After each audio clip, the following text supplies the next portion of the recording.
साल था 1962 और कोल्ड वॉर अपने चरम पर था। सोवियत और अमेरिका आए दिन एक दूसरे के खिलाफ कोई ना कोई चाल चलते ही रहते थे। सोवियत अपने साथ कई देशों को जोड़कर एक पैक्ट बना चुका था, जिसे हम वॉर्सो पैक्ट कहते हैं। वहीं दूसरी तरफ यूएस भी और दूसरे देशों के साथ अपना खुद का कूटनीतिक समूह बना रहा था, जिसे बाद में नाटो ट्रीटी का नाम दिया गया। इसी बीच एक ऐसी खबर आती है जिसने अमेरिका जैसी महाशक्ति की भी सांसें रोक दी थी और उन्हें घुटने टेकने के लिए मजबूर कर दिया था। आज अपनी इस वीडियो में हम जानेंगे कि आखिर ऐसा क्या हुआ था उस वक्त। लेकिन उससे पहले अगर आप चैनल पर नए हैं तो सब्सक्राइब का बटन जरूर दबा दें और बेल आइकॉन को भी प्रेस करना बिल्कुल ना भूलें। अपने समय के पहिए को थोड़ा उल्टा घुमाकर पीछे ले चलते हैं कोल्ड वॉर के समय में। इस कहानी में मुख्य भूमिका में है क्यूबा। क्यूबा अमेरिका के पास स्थित एक छोटा सा आइलैंड है जो कि अमेरिका के एक मुख्य शहर फ्लोरिडा से लगभग 150 किलोमीटर दूर है। 1953 में फिदेल कास्त्रो के अगुवाई में क्यूबा में एक कम्युनिस्ट रिवॉल्यूशन चलाया गया था, जिन्होंने उस समय की सरकार के खिलाफ विद्रोह करके एक कम्युनिस्ट राज स्थापित किया था। कहा जाता है कि उस समय सोवियत का फिदेल कास्त्रो पर अच्छा खासा प्रभाव था और दोनों की आइडियोलॉजी भी मिलती थी। सोवियत ने क्यूबा में कम्युनिस्ट रिवॉल्यूशन में बहुत हद तक सपोर्ट भी किया था। आगे चलकर जनवरी 1958 में क्यूबन रिवॉल्यूशनरीज ने क्यूबा में तख्ता पलट कर दिया था। आपको ये कहानी सुनाने के पीछे का असल मकसद है ये समझाना कि क्यूबा और सोवियत किस तरह एक दूसरे के आइडियोलॉजिकल दोस्त थे।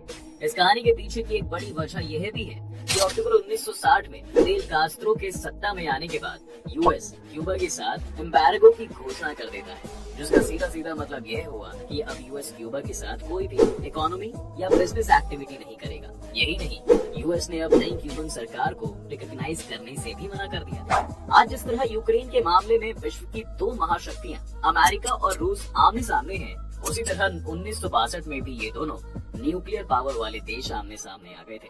दूसरे विश्व युद्ध के बाद अमेरिका और सोवियत संघ के बीच कोल्ड वॉर का दौर था। द्वितीय विश्व युद्ध में जहां अमेरिका ने परमाणु हथियार का इस्तेमाल किया, वहीं 1949 में न्यूक्लियर टेस्ट करके सोवियत संघ एक परमाणु संपन्न महाशक्ति बन गया था। फिर दुनिया में प्रभुत्व को लेकर दोनों देशों के बीच ऐसी होड़ शुरू हो गई थी कि अमेरिका और सोवियत संघ economic, diplomatic, military and strategic तौर पर अपने परचम लहराने के लिए एक दूसरे के सामने आ गए थे। दुनिया के ज्यादातर देश दो महाशक्तियों के बीच बढ़ चुके थे। साल 1961 में कुछ क्यूबाई लोगों द्वारा फिदेल कास्त्रो की सरकार को गिराने की नाकाम कोशिश की गई। ऑपरेशन मोंगूस चलाकर कई बार तो यह बात भी कही जाती है कि यूएस ने फिदेल कास्त्रो को मारने के लिए कई बार प्रयास किए, लेकिन एक बेहतरीन लड़ाका होने की वजह से कास्त्रो अपने ऊपर होने वाले इन हमलों को फेल कर देता था। यहाँ तक कि एफबीआई की मोस्ट वांटेड लिस्ट में भी 2 गैंगस्टर्स को हायर किया गया था यूएस सरकार द्वारा फिदेल कास्त्रो के मर्डर के लिए। इसके बाद क्यूबा ने सोवियत संघ के नेता निकिता क्रुश्चेव की मदद से पेशकश स्वीकार कर ली थी। क्यूबा और सोवियत संघ के इस गठबंधन ने क्यूबा को एक वॉर हॉटस्पॉट में बदल दिया था। दो महाशक्तियों के टकराव के बीच एक ऐसी घटना हुई जब लगा कि परमाणु युद्ध होगा, जिसकी चपेट में पूरी दुनिया आएगी और लाखों लोग मारे जाएंगे। दरअसल जुलाई 1962 में सोवियत संघ के लीडर निकिता क्रुश्चेव और क्यूबा के राष्ट्रपति फिदेल कास्त्रो के बीच एक सीक्रेट डील हुई, जिसके साथ क्यूबा सोवियत संघ की न्यूक्लियर मिसाइल को अपने यहाँ रखेगा। मिसाइल को रखने के लिए कंस्ट्रक्शन का काम भी शुरू हो गया, लेकिन अमेरिकी इंटेलिजेंस को इनकी भनक लग गई। इसके बाद उस समय यूएस के राष्ट्रपति जॉन एफ कैनेडी ने क्यूबा को चेतावनी दी।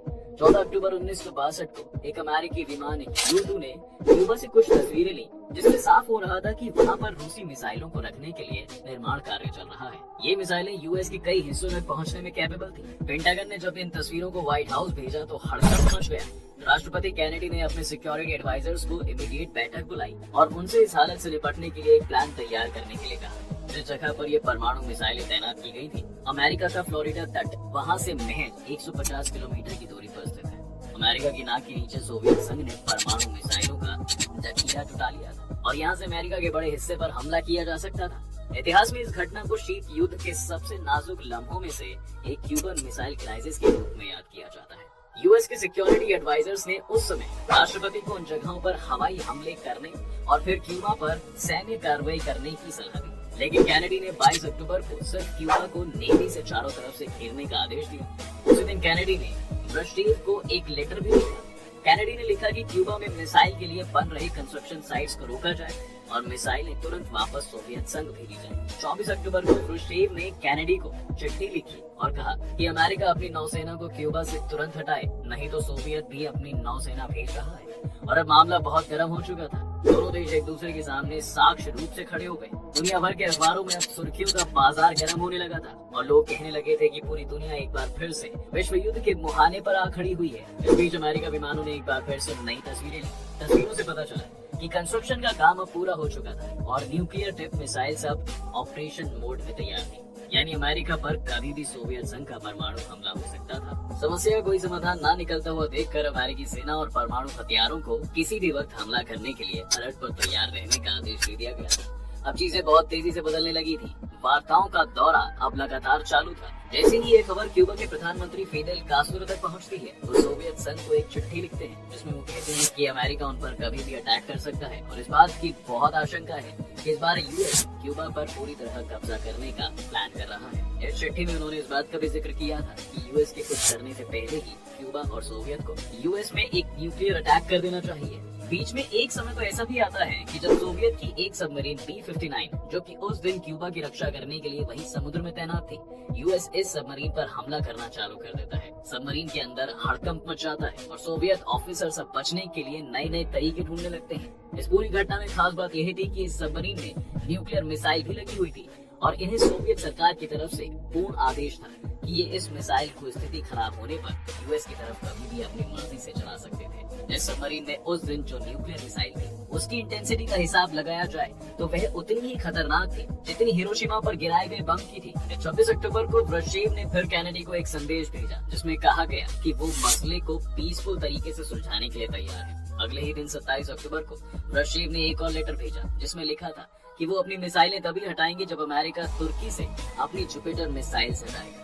दरअसल अमेरिका ने अपने नाटो ट्रीटी के एक महत्वपूर्ण पार्टनर तुर्की में अपनी मिसाइल्स तैनात की हुई थी जो कि सीधा सोवियत में बम दागने को सक्षम था। इस बीच क्यूबा में अमेरिका के विमान U-2 को इंटरसेप्ट कर नीचे गिरा दिया था। हालात फिर से खराब दिख रहे थे और कैनेडी को लग रहा था कि क्यूबा पर हमले के अलावा कोई और रास्ता नहीं बचा है। लेकिन फिर भी अमेरिका के उस समय के अटॉर्नी जनरल ने सोवियत संघ के एम्बेसडर से एक सीक्रेट मीटिंग की। उस मीटिंग में अटॉर्नी जनरल ने कहा कि अमेरिका जुपिटर मिसाइल्स तुर्की से हटाने को तैयार है। अगले दिन सुबह ब्रशेव ने सार्वजनिक तौर पर घोषणा कर दी कि वो अपनी मिसाइलें क्यूबा से हटा रहे हैं। बाद में अमेरिका ने भी अपनी मिसाइलें तुर्की से हटा ली और इस तरह से दुनिया को एक सफल डिप्लोमेसी के जरिए परमाणु युद्ध और विनाश से बचा लिया। इस बात को लेकर कई बार यह बात भी कही जाती रही है कि उस समय कैनेडी ने ब्रशेव के साथ हुई इस डील को लोगों से छुपाया था और इसमें कुछ तथ्य ऐसे भी थे जो उस पर्दे के पीछे हुई सीक्रेट बातचीत का प्रमाण देते हैं। जानकार बताते हैं कि कैनेडी ने मिसाइलों की वापसी को लेकर सोवियत संघ के साथ की गई उस म्यूचुअल डील को छुपाया था जो क्यूबा मिसाइल संकट खत्म करने के लिए एक सौदेबाजी का नतीजा था। हालांकि कैनेडी सरकार हमेशा इस सौदेबाजी को सार्वजनिक तौर पर स्वीकारने से इनकार करती रही थी। हालांकि गौर करने वाली बात तो ये भी है कि बेशक यह न्यूक्लियर वॉर टल गई हो, लेकिन आज भी इन दोनों देशों के बीच हालात उतने अच्छे नहीं हुए। बहरहाल, अगर आपको हमारी ये कहानी पसंद आई हो तो कृपया इसे अपने दोस्तों के साथ शेयर करें और वीडियो को लाइक किए बिना बिल्कुल ना जाएं।